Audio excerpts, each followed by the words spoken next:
Hello, hello, hello, everyone, and welcome to PPCaDI's very first music. Lord, I'm talking about music review. I love the music in the film. That's what I was thinking about. But it's our first movie review.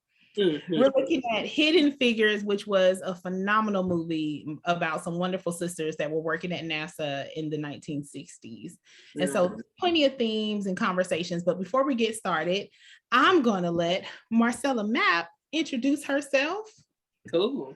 Well, hello, everybody. My name is Marcella Mapp. I'm a diversity and leadership coach over here at the wonderful PPCaDI, the Positive Psychology Coaching and Diversity Institute, where we believe in all things that help us to engage and empower everyone in the workplace. So I'm really, really happy to be here today to talk about this movie because it had a lot of good talking points, some really good themes that were very relevant then, but even more so very relevant now in today's time. So yeah, looking forward to it. Awesome. And I am Shacarolyn Stevens. I am your director of training here at PPCaDI. So I am involved in curriculum design. I'm on the leadership team as well. And it's just a pleasure to be here with you all. And as Marcella was saying, we chose this movie because it has some amazing talking points. It's not just about diversity. As far as race is concerned, there was a lot of diversity as it related to mindsets. We were in a very specific time period, in a very specific place that lended itself to so much richness in this movie. And so that's why we chose it. We wanted to make sure that we were highlighting as much as possible so that we can have a rich discussion on tonight. So welcome to everyone who has logged in, and periodically there might be people popping in and I'll just admit them to the room. So if there's any kind of disruption, just kind of let them have a moment and they'll be all right. So we're going to go ahead and get started. So my first question is, what stood out to you in the movie? And anybody at any point can answer a question, but I was just wondering if there was anyone in the room that wanted to share what stood out to them about the movie.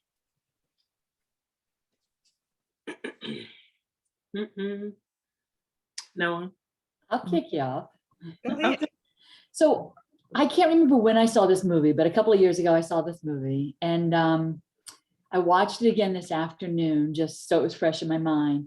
And you know, different time, different lens. So one of the things that kind of surprised me that I had missed the first time was not just all the barriers and, you know, the expectations of the time, but the fact that you couldn't even go into the library and get a book.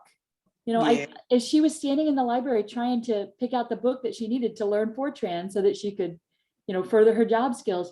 And they're saying, no, there's a colored section for your books. And I'm like, wow, what a way to limit access to knowledge, to education, to opportunity. And here these women had so much, you know, inner knowledge and ability, but just to hit those kinds of barriers, that one, I was just caught by surprise. Yeah, that was super interesting to me as well, because she didn't even inquire why she needed a particular book or what she was doing or who she was. One of the first scenes that really jumped out to me was the car scene in the very beginning when the police showed up and they were kind of afraid of what might happen. But once he realized who they were, it was almost as if in that moment, they were still in the same cast, but they had definitely classed out because they were working for NASA and they were mathematicians. And it was almost as if, oh, they were a little bit above people. And so I think that's really interesting that we would limit access like that, even academically, which wasn't, you know, uncommon in Virginia in the 1961. But definitely an interesting perspective as how these women went up and down the totem pole based on who knew who they were and what they did. And ultimately how they ended up earning their respect as well. Yeah. You know, something that stood out to me that I think, like Heather, I didn't really pay attention the first time was how much of a hater the Cameron Diaz, that's not Cameron Diaz, but anyway, the white lady supervisor, how much of a hater she was on Ms. Ron and her team. It was just like, well, dang, sis, why you gotta be like that? By the end of the movie, she was, she really came around and she, was really able to see these ladies really have skills. So much skills that she needed to bring her ladies over there to learn from Dorothy and her team. But it was just like the consistent, even addendums to the amendments to say what needed to be required for Miss Jackson to go to school. Like so many barriers from another woman, in a place where, it's a male dominated field. So it was just like double, so seeing that this time around stood out to me, from the first time I watched the movie. But yeah, that's what I would say. Marcella, I want to kind of like jump on to what you just said. Hey, everybody. Hey. Dr. Kiki Ramsey here. I'm so excited y'all are all here. Who are you, Kiki Ramsey? Dr. Kiki Ramsey. I am the founder and CEO of PPCaDI. And I'm here as a participant because I am learning from my coaches because they are amazing. But to your thought, Marcella, what was interesting about that is that the character, the white woman, she actually like literally seemed like in her mind, she wasn't, racist or prejudiced. She was like, I want you to know that I'm not. And, Octavia was like, I know you think that, right? Like, I know you think that, but it's like, do you really think this? And where's like, there is those biases and those blind spots that we still see to this day, right?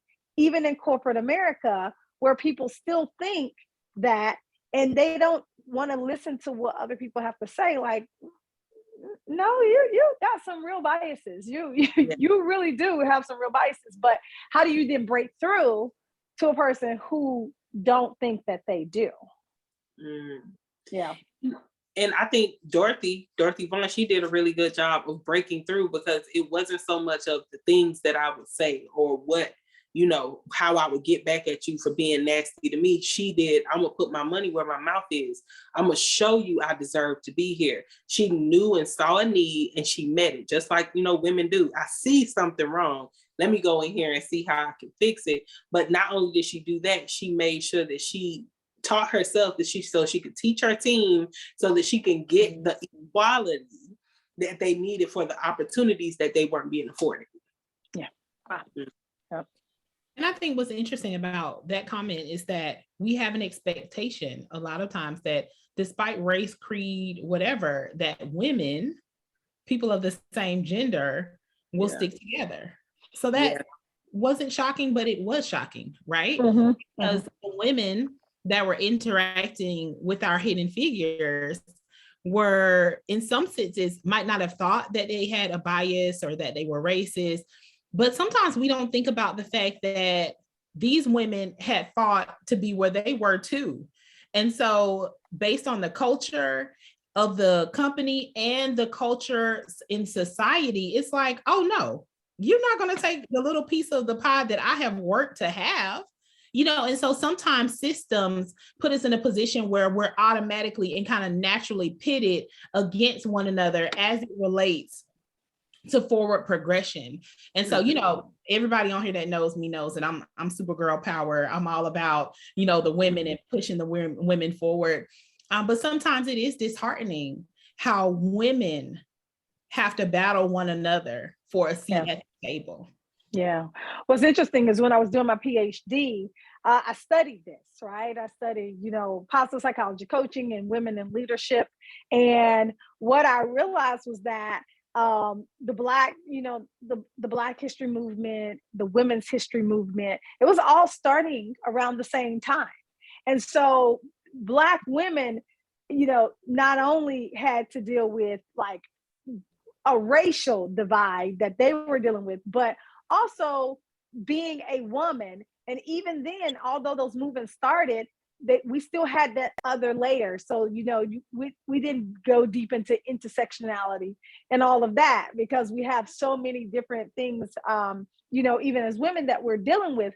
But that's what I see. Like, even then, we're still dealing with diversity issues as a woman. But then there's another layer on top of that when you have a different race as a Black woman that you're also dealing with. And that's where we see that that divide come into play, and you're like, huh, you know, like it's an interesting topic to talk about diversity and understanding that women as a subset is a diverse set of individuals, but Black women even go deeper than that subset. So there's more to deal with. And so it's kind of like, how do you then account for that in organizations when there's maybe some things that you need that are different from your coworker who is also a woman, but she may be white or something like that. So it's a very interesting topic. Yeah. Yeah, I think, go ahead, Shay. No, go ahead, Stella. I think you said it best, where it's like, you know, we have that expectation because we're women. It's like, okay, she gonna look out, you know, especially now in 2022, like, oh yeah, there's another queen. She gonna look out for me when, you know, if and when something comes down the pipeline that I know you know, qualified and ready to be promoted for. And then here we are again, getting overlooked and underpaid and all the other things that come with the disappointments when you don't get what you know you well deserve. So I think that expectation is still very relevant and, you know, prevalent today. Yeah. Yeah. Well, speaking of expectations, one of the things that I caught today that I didn't catch the first time I watched it was that our main character graduated from high school at the age of 14 and college at the age of 18. So, you know, that very opening scene, she's in 6th grade and doing differential equations. I mean, blows my mind, right? And they're, you know, gathering money and opportunity for her to go get a better education. And so she gets this advanced education at a young age. And then she really hits these walls. You know, what disappointment and frustration must that be for her? And I just thought it was so inspiring that she just kept showing up and doing her thing and, you know, trying to not let all those barriers and expectations get in her way. Yeah. Yeah. Yeah. Absolutely. Wow. Shay, you want to do this next question or you want me to take it? Go ahead. Okay, so something that stood out this time around, you know, thinking and putting on my PPCaDI cap to watch the movie was thinking about leadership and what kind of leadership skills showed up in this movie. So this time around, I want to, you know, kind of put on our thinking caps to see what stood out to you about the type of leader Mr. Harrison was. That was the guy who was in charge of the computing group and, you know, in the big boss. What kind of leader do you think he was? What stood out to you about him as a leader in this movie? Yeah. Yeah. You know, I actually respected his leadership in this movie because I felt like, you know, I sometimes try to think about, you know, how people go through things in their lives and, you know, how they come to be. But if you're back in the 60s and he had to be a trailblazer to think the way that he thought, and not to, you know, be completely racist, you know, and I mean, there were still barriers there, of course, right? But I think he saw something in all of the women who were working for him. And he, you know, he was like, wait, they literally have the skills. And so what stands out to me is that whole bathroom scene when he went and, you know, bam down the like colored bathroom and the white only bathroom. I was just like, that to me was powerful. But I also realized from a white man's standpoint, that took courage. It took a lot of courage for him to have to do that because, you know, he didn't have to do that. You know, he was just like, you know, he could have just said, you gotta continue to walk over, but I still need you back here. But I mean, but just even that, having to go 20 minutes across campus to use the bathroom is unheard of. Like it, to me, it is insane. And so he used common sense, but I still think that took courage as a leader to be able to stand up to everybody and be like, this is ridiculous. Because there's always a lot of groupthink, you know, in those kinds of settings. Yeah. I think I think he also had an appreciation for what they were doing, because what they were doing was dangerous. Like, it wasn't something that was easy mathematically, but it also was not something that you want to haphazardly do, right? And so we were against time, racing the Russians, and that's a political thing. But at the end of the day, what matters is who's in the foxhole with you. It doesn't matter about race and creed when we're talking about saving lives and doing what's important. And this not only impacted the life of the pilot and his family, but it impacted what was going on at NASA. It also impacted things that could happen in the world. And we are still benefiting from this technology today. And so what I loved about Mr. Harrison's leadership is that he was just like, listen here, like, your job is to find the brilliant person in the room. That is it. That is all. We're not concerned about race or gender or creed. We need to put a man into space, and we need to be able to bring him back safely. This isn't about bathrooms. This isn't about pearls. This is not about a coffee pot that nobody wants to touch. The reality is that we have to know how to bring this man back down here. And that has nothing to do with your ego. And I appreciated that. Absolutely. And I think, to your point, Carolyn, kind of leaning on what our principle of the month is at PPCaDI, meaning and purpose. When it is clear and evident what the meaning and the purpose and the mission that is set forth for a company, it helps everybody to be in alignment. And when that alignment is clear, it makes it so much easier for us to have progress. It makes it so much easier for us to have the growth that we need. And in the case of this movie, it makes it easy for us to get John Glenn out the air and back on Earth so that he could tell us what he saw. And I think it was great to see him as a leader constantly showing, like you said, respect for the mission and what it meant to get the people from, get them to space and then get them back down here, but doing it by any means necessary. Catherine was not supposed to be in the rooms, in the meetings. She wasn't supposed to be in the launch space on the day of the launching. She wasn't supposed to be in a lot of places, but because he understood for the necessity of the mission, for what's required to make sure that we make our way and we meet our mark, we need all the people who are capable and able to make it happen.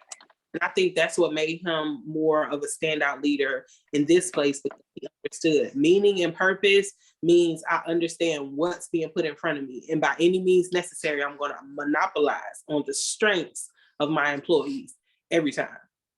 Awesome. Go ahead, Heather. I saw you. Well, I had a thought when you were talking, and that was, and I think Marcella just kind of, incapped it. But my thought was, he didn't recognize, or he didn't acknowledge what the biases were up front.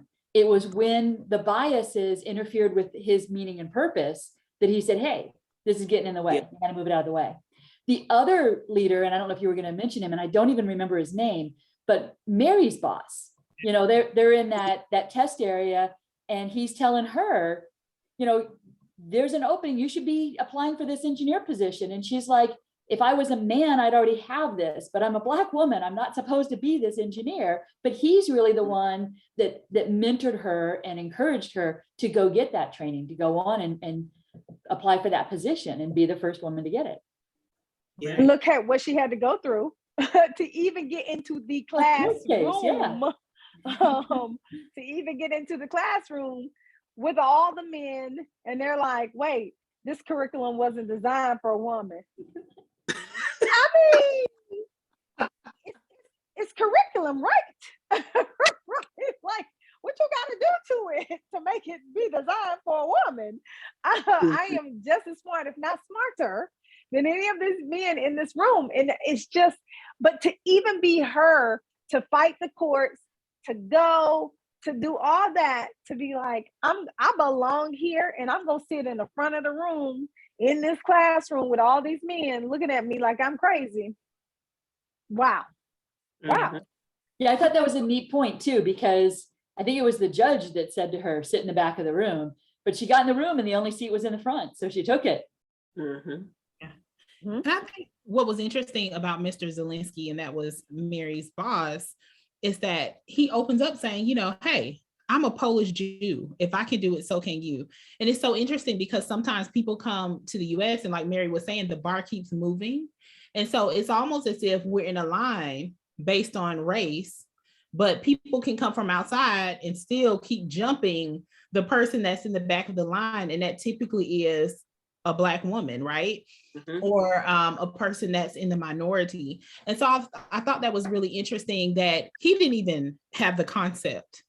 Like, she was so brilliant that he didn't even understand that that's not what we do here, right? And so what was so interesting about her fight and her battle is that any one of these women could have been killed for what they were doing. Yeah. Walking around talking about being a mathematician at NASA. Thank God they had their badges because he didn't really believe them. But the irony is that some of the things that happen here that could have lended itself to not being safe for these women are still some of the things that we still battle and deal with today. That police officer could have easily thought they were mouthing off and being whatever and did any old thing to them. They were traveling back from NASA late at night through sundown towns back to their homes. Like anything could have happened to these women, especially a woman that had the audacity to go into a courtroom and decide she's going to battle for her seat at the table in the academy, and then turn around and walk into the classroom and have the audacity to do that, right? And so there was a level of danger in putting a man into space, but there was a level of danger for even showing up and having the audacity to do it. Super interesting point for me in the movie. Absolutely. Well, yeah. But I mean, that just goes to show leadership matters, right? Like sound leadership really matters. A leader who is flexible and who is open-minded and who wants to learn. And I think that, we have leaders now today in corporations who are willing, who can see past all of the things and try to get down to the bottom line. But sometimes they still overlook the important things to get there, right? And my stance is that people and relationships over everything, right? Like that's what makes an organization grow. And if you don't have that, then you're probably not growing. And if you ain't growing, then you're done. So, I mean, it's super important. It starts with leadership. Yeah, absolutely. I think what was interesting too, and I'll let everybody kind of share who their favorite character was. But I think the character that I loved the most was the astronaut, because he was just like, listen, go get the smart girl. just go get her. Even when he came in, he came all the way down the line and shook everyone's hand. And it was interesting because Mr. Harrison was like, hey, come on, let's go, right? That was the first time I kind of felt like I saw like, oh, he does know that this is a thing, right? But what I appreciated about him is he was fascinated by her. He was curious. He didn't mind saying, hey, bring this woman in here so my life can be saved. Forget y'all little computer, like I can't, right? Like, bring this woman in here so that I can get back and so that I can get back home. And with him saying that he would not go into space without her calculation.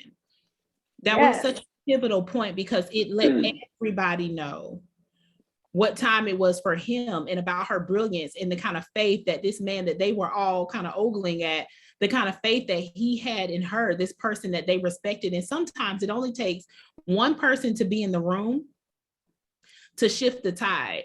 And I think that's why it's so important to bring authenticity and individuality into any space, because you never know who's depending on you to stand up. We're all like spokes on a wheel, right?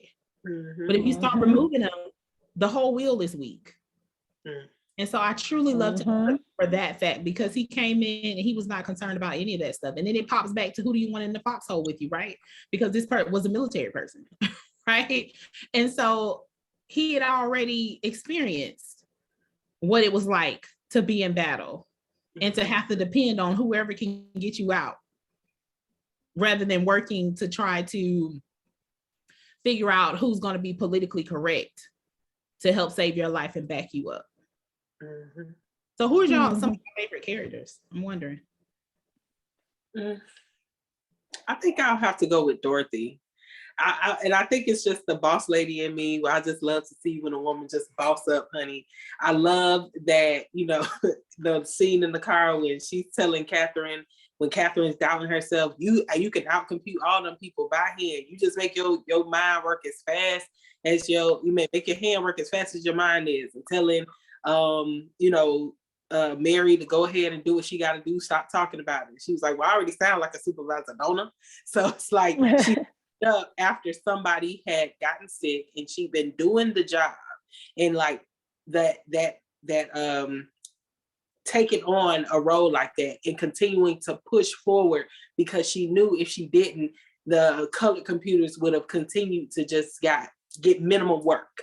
And she knew they could do more and she knew more opportunities would come. So she kept pushing not only for herself, but for the other women who would benefit from her doing her work. So I think for me, it's always about, the women empowerment side of things, but it's just like, she knew there was more to be done. She knew that her people were just as capable. She knew what could be drawn out of them if they were given an opportunity. So she wasn't letting up. And oftentimes when you're chasing a dream, when you want what you want, you can't let up. So for me, Dorothy Vaughan, super boss. Of course, I love Catherine too, but Dorothy, she did it for me. I would have to say the same too. I would have to say the same. No, go ahead, Kiki. No, go ahead. Go ahead. I think Dorothy exhibited just perfect leadership skills because it wasn't just, oh, let me train you all on this computer speak. She was seeing around corners. She had a way of understanding where the ship was going. Like, okay, if they get this computer to work, we're out of here. But she also had the courage to learn it, to get it to work for them. But at the end of the day, they saw that the computer was not superior to the mind, right? We still have to look at those things. But I love that she has such great leadership qualities because even when they were failing to promote her and give her the pay and give her the title, she still stayed in the seat because she understood that people depended on her. And in the end, she got what she needed. Sometimes we have to put ego and emotion aside for the greater good. Yeah. Absolutely. And that's not always a comfortable leadership quality because I'm the queen of child, let me get out of here. As time rolls on, you learn to be less reactive, right? And you learn to kind of be proactive or non-reactive in some scenarios and just let the work speak for itself. So I just appreciated her for her leadership. Yeah. Sure. Yeah. I mean, she was a visionary. She saw what was happening and she acted without anybody telling her to do so. That's what I think leadership is, right? Like you don't need somebody to tell you necessarily what to do. You can think strategically about the future and you can see where the ship is going, right? Where this rocket is going, all of that, and be like, wait, I need to really poise myself and my team to be able to handle where this ship is going. And I say the same thing about PPCaDI, right? Like we going places. We still building while we flying at the same time, but we are going places. And so I'm like, that's what a leader does. They can visualize what lies ahead. And they may or may not always get it right? Because that's just part of leadership, but they can visualize that. So I love that about her. And I also love her attitude in the sense that she knew things weren't right. She knew she wasn't getting the promotions, the title, and all that kind of stuff, but she still was classy, right? She didn't go off. She didn't do all these things like she could do. Or, saying that people pegged, a stereotype, a Black woman as an angry Black woman. She held her composure and she still went to work every single day with her head held high, knowing that she was the best at what she does. And so I loved her. I also loved Janelle Monáe's character, right? Because she was sassy. And so I can identify. with that. But she also was just brave to me, right? Like she, to me, you walk up into a classroom full of people who don't look like you. And like you said, Shakarlyn, dangerous. These people could have done anything, harassed her, all those things, but she still walked up into those classrooms, head held high, walked up into the courtroom, but like, Your Honor, this is what I need. Like, but they want to throw all these challenges. It's okay. I still want to do it. And so for me, I think that's the resilience that you need as a leader in an organization to be able to move forward. Mary was really sharp in her persuasive argument with the judge too. That was really impressive. Mm-hmm. Yeah. Yes.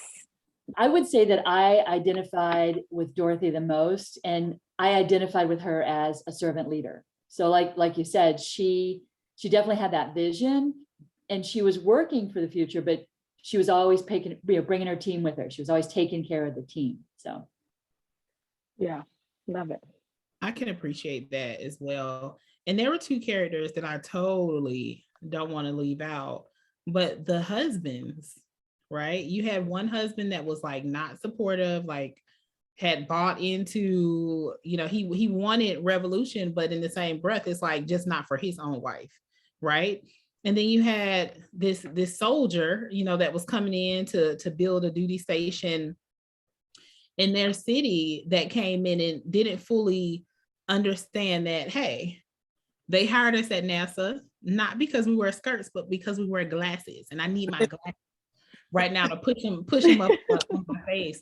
But even in that, so not only were they battling NASA, not only were they battling their passive aggressive coworkers, not only were they dealing with society, they were coming home and still dealing with some of those same challenges. But I thought it was so intriguing how in the end, those men supported, the thrust of their wives' careers. And I think that's so important. Like, it matters who you connect to, and who you're with. And even as Catherine first started out in the movie, this woman was a widow. Her husband had died, and so she had these 3 kids. She was a widow. She had obviously moved from wherever she was at. She was living with mom now. She was relying on family to help her take care of her children. And I thought that was powerful as well, because in the midst of it all, it seems like she just, had to pick up and run on. And like she told her girls, I have to be mommy and daddy now. And to go into that environment with such grace, knowing that people thought less of you, knowing that you were one of the brightest stars in the room, and just having to grin and bear it because you're somebody's mama and you can't afford to lose your job. Okay.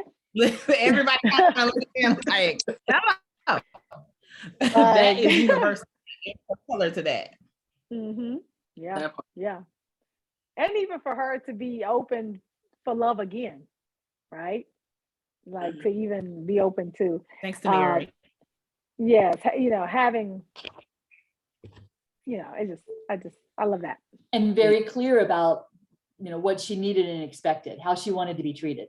Mm-hmm. Yes. Absolutely. Because you gotta come up in here and be supportive. Right. So that's good. So I have a question that kind of relates to what we were just talking about. What does this movie teach us about belonging? I think the way that they portrayed a lot of the images in the movie, like when there's meetings, all the guys are wearing their white shirts and gray or black slacks, and Catherine's always got on these bright colors. And, that stood out to me about, she was already different, but even more prevalently, different, but I still belong here. Y'all just trying to fit into a mold. I'm gonna do me the exact way I'm supposed to and still remain in my place because I belong here. So what does this movie teach us about belonging? So good. So good. What stands out to me is when I don't know the character's name. He would take, her stuff and put his name on it. Mr. Stafford. Ooh, Mr. Stafford. Mrs. Stafford. And he would just like erase her name. And I'm like, oh my God, it's like a slap in the face. Like, how this is all this work I've done. So not only is like, you know, you do the work, but you don't get the credit. So you definitely don't belong, right? And then at the end, where her name got submitted on that thing, I'm like, okay, now we're going into the right step of what belonging truly is. And I don't know if she felt that at that moment, but my son, y'all, I'm a whole mama. I don't know if she felt it at that moment, but I felt like that was a right step in the direction. And also when they let her in the room, finally let her in the room, she doing all the work. At least I can come in the room, right? And have a seat at the table. Like that was like huge, right? That was like a whole seat at the table moment in the movie. And I think that was another huge step in the process of belonging. Will she ever feel like she truly belongs? Probably not, right? Because they just have so much work to do. But I do feel like those were some steps in the right direction. And so what it teaches me is that although organizations may or may not get it completely right, and and it may not be we might not want to look at it from a right or wrong standpoint, because I like to practice mindfulness, right? It is what it is. But I do think that this shows us that you can take real natural steps towards inclusion and belonging in organizations when you just open up the door, because you have the power to do so, right? So if you have the power to be an ally, be that. Take the action. And that's what happened in those settings. A lot of times it happened by default, but yet and still, progress is progress. I think as it relates to belonging, this movie made me think a lot about my own journey into some spaces. Because there was a time when I would find myself in spaces that I might not have been qualified to be in, but I was good enough to get the job done, right? And so, like Mary's husband was saying, civil rights isn't always civil, right? And so sometimes belonging isn't because people even want you there or they even feel like you belong. Sometimes you just get a seat at the table and you own it, right? Because there will always be these people that have kind of made themselves gatekeepers to certain environments for their own issues. But what I found is that whenever you see people that are attempting to control the environment, it's typically because they have no control at home. And I think as a coach, I've learned to always look for the personal cues in the professional matrix, right? But also understanding that at the end of struggles that I've had in places where people didn't feel like I belonged, or sometimes I didn't feel like I belonged, I realized when it was all said and done that I belonged in those spaces because there was something that needed to be in the space that other people were not in a position to provide. And so it goes right back to that authenticity scale. And even when people don't think that you belong, if you're in the room, that's half the battle. And you have to continue to keep showing up, keep making sure that you're doing your best. And sometimes it's challenging, but even in the face of adversity, making sure that come hell or high water, you're going to get to the end. And so I run with that all the time. I tell clients that all the time. When you get a seat at the table, you just own it, honey. So if I'm in the room, I don't care if you think I belong or not. At the end of the day, if I'm there, I'm there. And you might as well own it. I mean, so because why else show up? Right. You know? That's a word. Why be there? Why be there? If you ain't gonna own it, if you're not gonna claim your rightful place, why be there? Yeah. Mm-hmm. Right. So we have someone that just came in. Welcome, welcome, welcome. We're talking about hidden figures and just talking about belonging. So we're interactive tonight. If you want to pop in, you can. If you want to stay on mute, you totally can. But that's where we are right now. Heather, what are your thoughts on belonging? Belonging. So as Marcella asked the question, the scene that came to my mind was the scene where she was, towards the end of the movie, where she was being told, we don't need computers anymore. And that whole label of computers really grated against me the whole movie. But pack your bags. We don't need computers anymore. And she's packing her bag and lifting up the box, and she's handed this gift. And just that, that contradiction of being sent away and being offered a gift, not just a gift, not just an acknowledgement of the wedding, but a gift of pearls.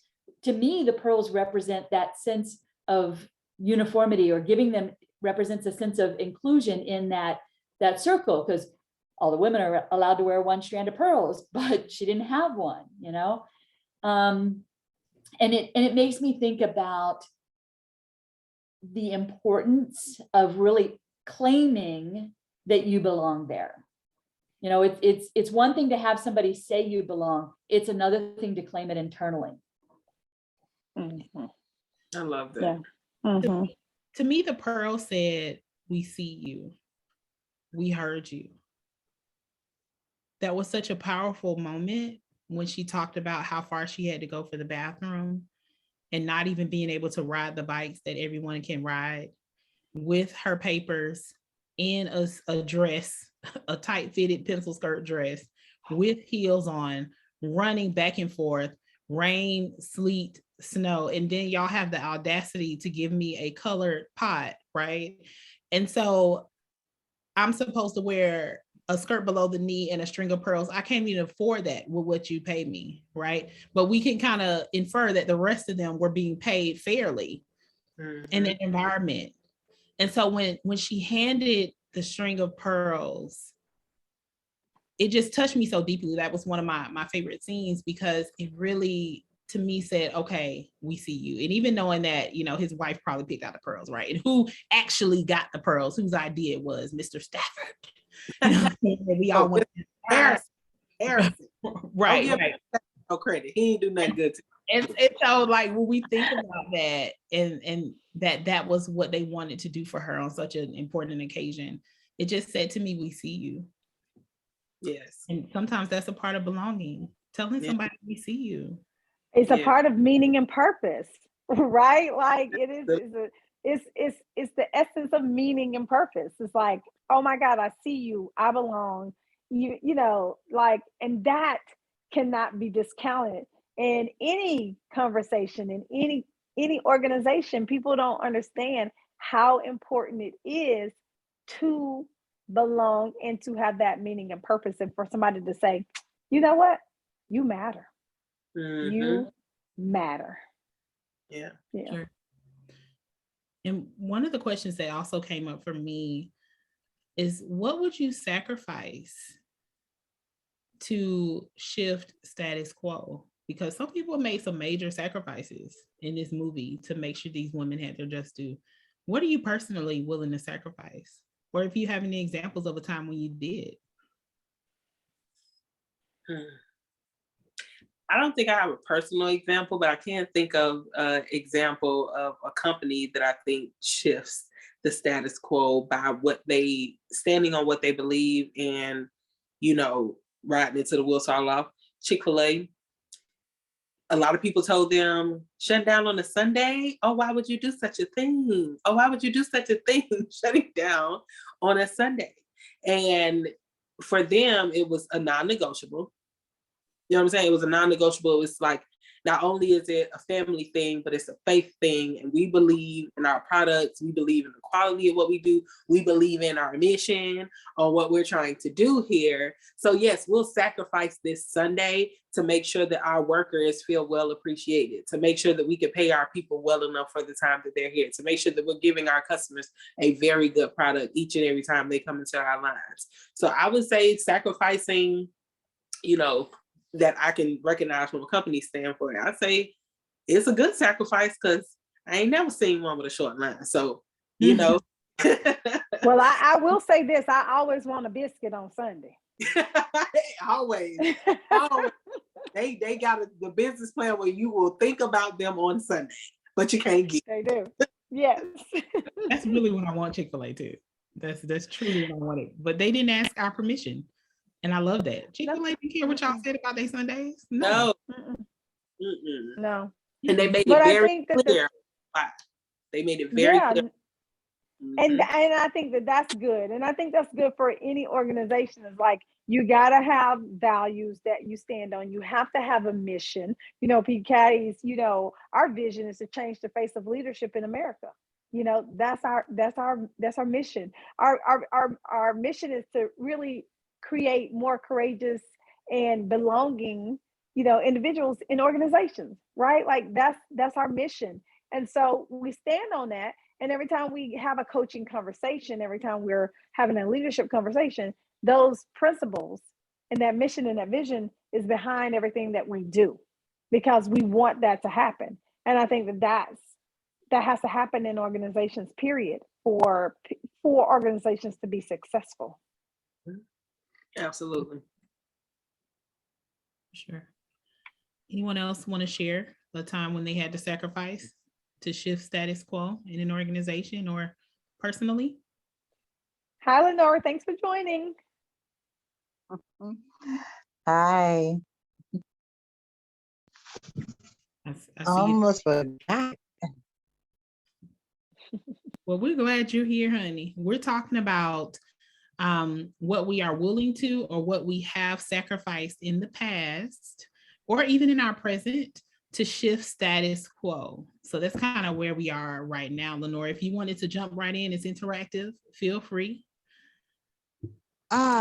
Okay. Well, like I said, first of all, thanks. I almost completely forgot. I was in another Zoom call. But I was like, when I saw that Kiki Ramsey was doing this, I was like, oh my God, I gotta get on. So I'm Lenore Lenny Yancey.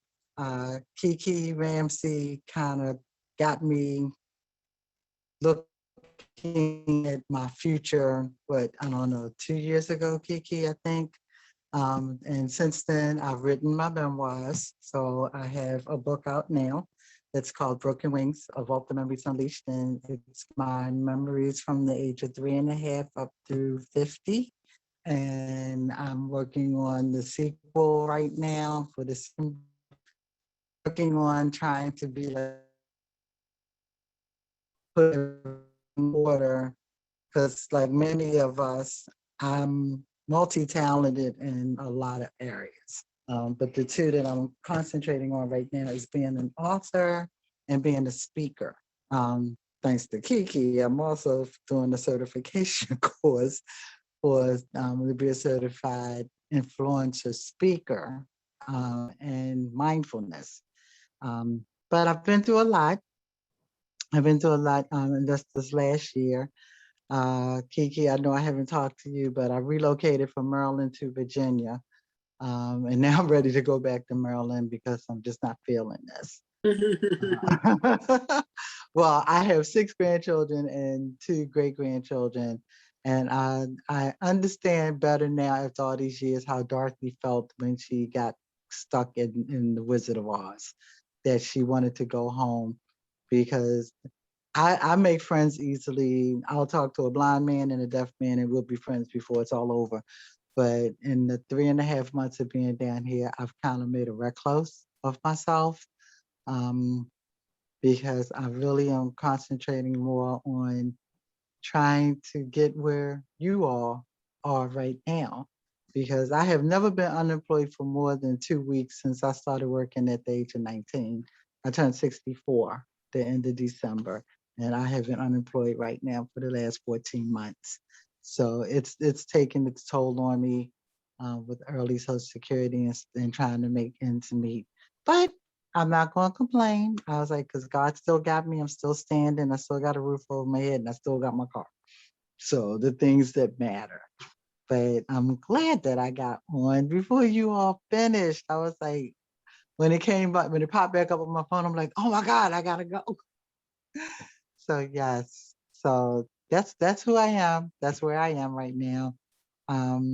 Just trying to push forward, taking a little bit from everybody, and doing what I need to do to walk into my purpose and to walk into my victory. Well, thank you so much for sharing. And I think even that wonderful testimony kind of speaks to the sacrifices we make to shift the status quo. right? So like even me, Kiki and I graduated together with our master's in positive psychology. And one of our major professors was like, you know, you should not niche yourself and be a Christian coach. And, you know, like you should not include that. It's going to really limit you, especially working with women. And the interesting piece about it is that kind of jumping out and showing up authentic and just owning my seat at the table. The irony is that even though I'm not like, hey, let's talk about Christianity in your session, right? There are so many people that look me up and seek me out for that purpose. And so even though we might be talking about professionalism, there is a certain group of people that are in the corporate suite, you know, that are in these spaces that are like, you know, this piece of my faith background actually does govern how I treat others and how I work with others in a particular environment. And so I had taken so many risks to even be in, you know, switch over from working in the hard sciences into coming into psychology, that what was one more risk to just show up authentically and say, you know what, hey, I don't have to let this be what I hang my hat on. Like, I'm not going to introduce it, but if somebody wants to cover it, I want them to know that we can do that together. And I would say about 90% or more of my clients in some way, shape, form, or fashion like to discuss, you know, how their faith background is playing into the things that they either have to do at work, the stuff that kind of gets passed down from HR.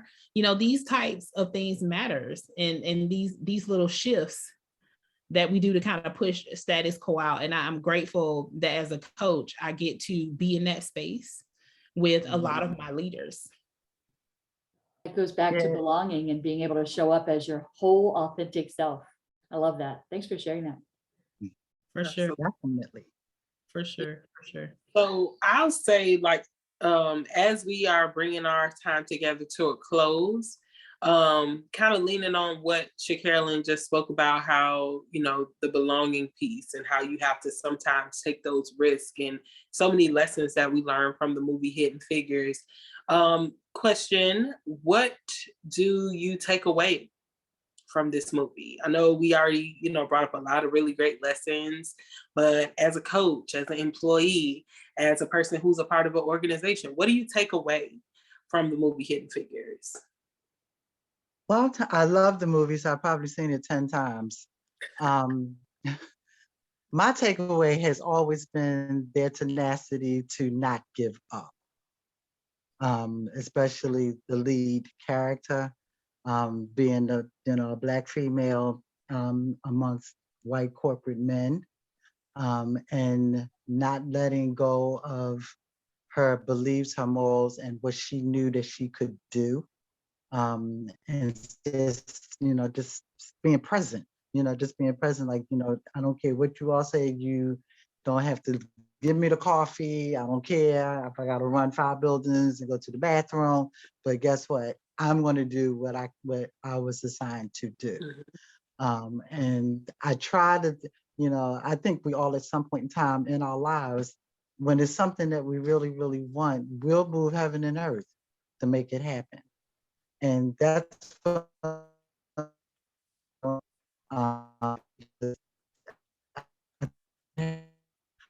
has had me stuck for a while is when I lost my job and went out on early Social Security. It didn't allow me the ability to invest in myself. Even though I did get a blessing, I got a couple of them. I was able to be a keynote speaker in Trevor Ott's Black CEO Network during the spring of last year, Superfest 21. Then I was able for the month of October, because my story is that of domestic violence and a life of sex, drugs, and you name it. Okay. And I was able to, for Domestic Violence Month, I was able to have a spot as a speaker on the Afro-American Chicken Box. And that same day, I was also a guest speaker and a featured speaker on WEAA Morgan Station. So I've been telling my story in public. I think I started it the first time in 2016. And then I had opportunity to do it at church. So now you can't shut me up. Well, thank you. for sharing what it means to have tenacity and not give up, not only from what you learned from the movie, but letting it be really present and prevalent in your own life. And what an amazing story to be able to share with so many people. Thank you. You're welcome. Yes. I think for me, my takeaway is do hard things. These women were doing hard things. And as we progress, as we move into different arenas, just do hard things. Just do hard things. It's okay. It can be done. What are your thoughts, Kiki, Heather, as we're closing out?